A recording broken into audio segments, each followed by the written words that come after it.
What's up, everybody? This is A Force of Nature, Spiritual Awakening, and today we will be discussing indicators in the birth chart that have to deal with being bisexual, gay, or even a lesbian.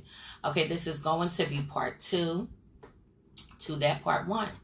Okay, and we also have a part 3 coming up, but I wanted to touch on some things and go more into depth into this. These are actually going to be some aspects, which I previously did do aspects in the part 1, but this one is just going to just give you a little bit more feedback. Okay, so now let's jump into this. When it comes to being bisexual, gay, or even a lesbian in your natal birth chart, so you need to check it out. So we have the Sun squared Jupiter, which can definitely indicate being bisexual when you see this in someone's chart. It's extricated opinion of oneself, desire to achieve much without discipline and reflection. A person tries to expand their sphere of influence. Safety reactions is pronounced selfishness. One has to learn patience, developing qualities of Saturn to gain experience and discipline. It will take time, but bring success. So the tendency to have an extravagant love life is very present here. A person might have unwise optimism and reckless behavior, harmful restlessness, and love for change. Okay, so this is going into this category in being bisexual, because these people are seeking out, they really need to learn discipline. Okay. So when people need to learn discipline, sometimes they don't know when enough is enough. Okay, they want to do their own things, want to experience what they're going to experience, gain a lot of experience. These people will gain that, but they need to just do it in a kind of way to where it's gonna bring success. Okay, but it's gonna bring obstacles to that success because of this square. However, moving back into their love life can be all over the place, chaotic. You know what I'm saying? They could probably be interested in somebody at one time, and the next time it's something that they don't like, something that they missed in the beginning that is very now prevalent. Okay, very much present, right, direct and loud and direct in their face. So they can choose to want to do other kind of things. All right, but they do have a reckless behavior, and sometimes they're being optimistic for them at times can be unwise. Okay, and nothing's wrong with being optimistic. They could just be overly optimistic. Okay, so their love life is in a sense destined to be shaken up in some kind of way. Okay, a little confusion, uncertainty, not sure. Okay, all of those different types of things. But overall, these people, they just need to learn discipline. Okay, so now Venus squaring Neptune. Okay, so this brings to the table emotional difficulties, and they are associated with the subconscious mind and the imagination. So emotional and sexual issues are connected to the past experiences that were entrenched in the subconscious. So this is actually a karmic aspect to have if you have Venus squaring your Neptune. I actually do know somebody that does have this. Okay, and they do hold on to a lot of emotional trauma and pain, things that went on that took place in your life. It still affects them now as adults and things like that. So a person tries to escape into a fantasy world, away from the harsh reality, and sometimes a person can use drugs and access. So these people can also be gay, bisexual, okay, lesbians, whatever you want to call it. Okay, like to swing back and forth between what they're going to do.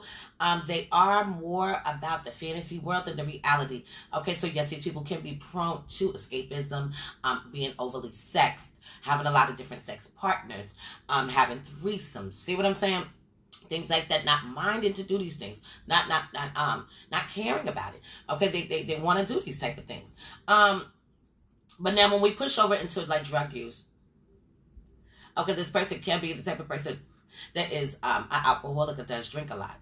Okay, if drink is not your thing, maybe you smoke a lot of weed. Okay, maybe you do both of these damn things I said. Maybe you have a lot of sex. Okay, maybe you pop pills. Okay, pop mollies and whatever the hell perks and shit that they do. Okay, this is what I'm saying. So a person with this, they are actually prone to dangerous scandals. Okay, and this can happen due to questionable relationships and financial complications. Okay, so you got to be careful with this particular one that we are speaking about. Okay, so yes, sex is a reason to scandals. A happy marriage may suffer from dishonest and lack of sincerity. Okay, so somebody in this relationship cannot be truthful. And when I'm just saying, the person that has the Venus squaring the Neptune, the person that they're paired up with, this is what could be the case.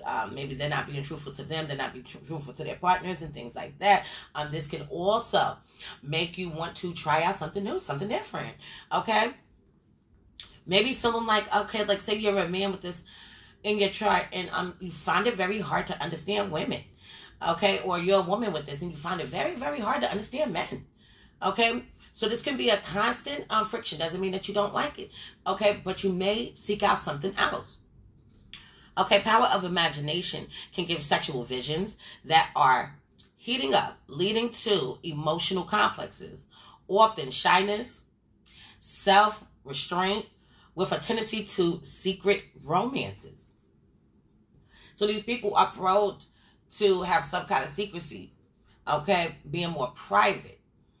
Some of their friends may not even know people that they fucking on the side. You know how you know the side chicks and the side dudes and things like that?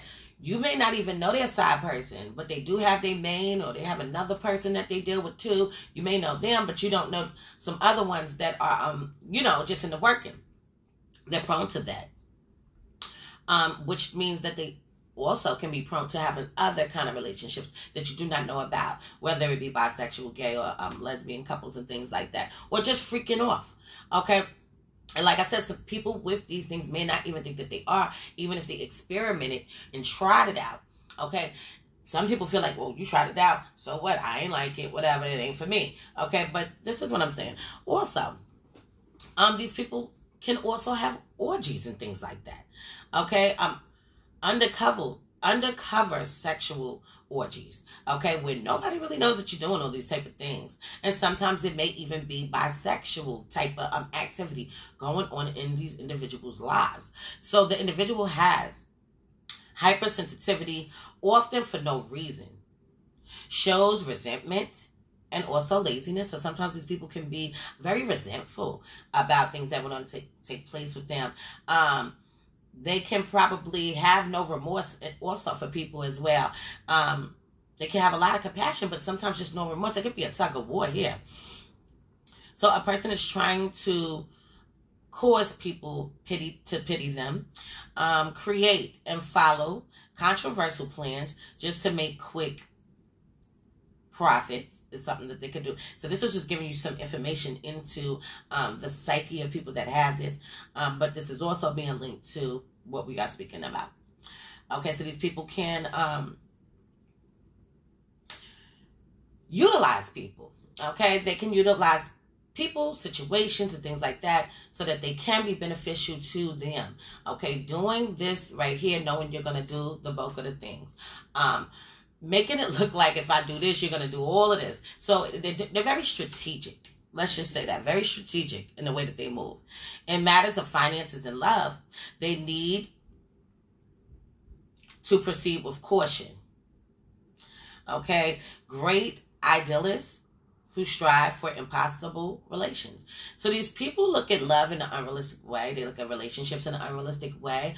Not in the eyes of other people. How they envision it to be and go and be ran is how they envision it. Okay, and sometimes for these people, they are thinking of that fairy tale kind of love that you watch on TV. People get married, they have kids and babies and da-da-da, everything's la, la, la. Okay, and on some real shit, that shit be arguments, it be fussing, it be fighting, sometimes making up, breaking up, you know, and they don't really like all of that part. They like the more romantic, they're very romantic people, okay? They say having sex with these people can even be actually amazing and things of that nature. But these people do look at love in an unrealistic way. Okay. So it's telling you to also be cautious, not to go to the extremes like getting involved in the cults, unrealistic or and impossible forms of religious beliefs. Okay, because these people are very spiritual kind of people, very spiritual people. And the partners that they connect and bond with, okay, they can feel like a spiritual link with them as well. Okay, we also have Venus squaring the moon, which can also be another indicator of being bisexual. Okay, a sign of bisexuality and rather strained relationships with the opposite sex is squaring a Sun, Mars, and Venus moon.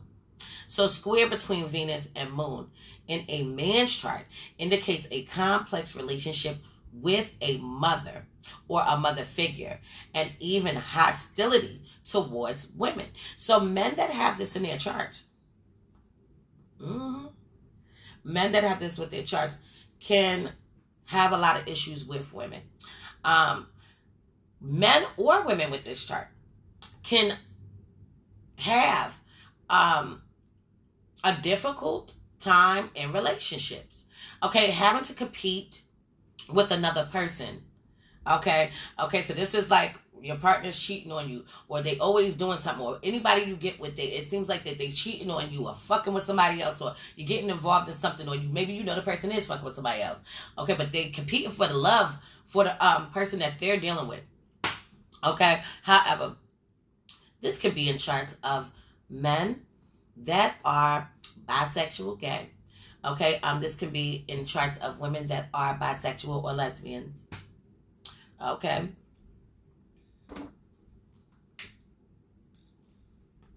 Okay, so now we have the Venus conjunct Uranus. And in part one, I was talking about if you have this in an opposition, a square conjunction. Okay, but if you have Venus conjunct Uranus, okay, and you also have it in Sagittarius, okay, so if you have Venus in Sagittarius and Uranus in Sagittarius, and it's conjuncting, this is what this is going to mean for that. Okay, so it says practice sexuality openly. They are non-traditional, and they seek out non-traditional relationships. Partners of different ethnics is seen with this. Okay, this is like somebody's going out with somebody's white, another person's black. Okay, you're Chinese, this person is black. You're Spanish, this person is African. Okay, whatever. This is what we're speaking about. So now, what else is it saying? Partners of different ethnic backgrounds do Venus and Uranus aspects. Okay? So now, Sagittarius, with many planets in general, and Venus, with the Venus-Uranus, can indicate a LGBT orientation. But it could also signify non-traditional preferences in some other ways. Okay, so this is what I keep saying. When you look at it, you try to, you see certain things. And sometimes being the type of person that thinks outside the box, being the type of person that doesn't conform, being somebody that speaks up and speaks out is more revolutionary.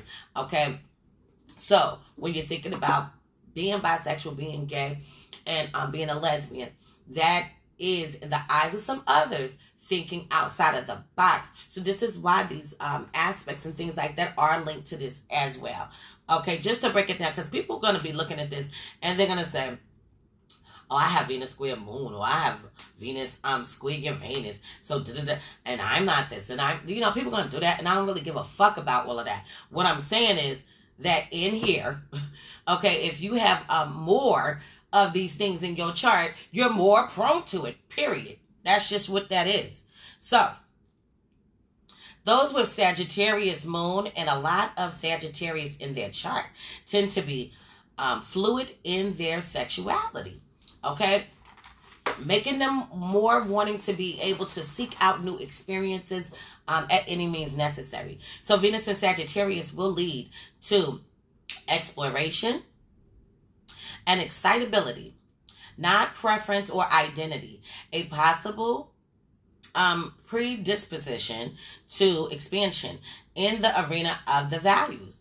Libra, Aries has been known to harness yin-yang qualities. Okay, so we already know that. Mars an aspect to Venus placements as well as the 8th house.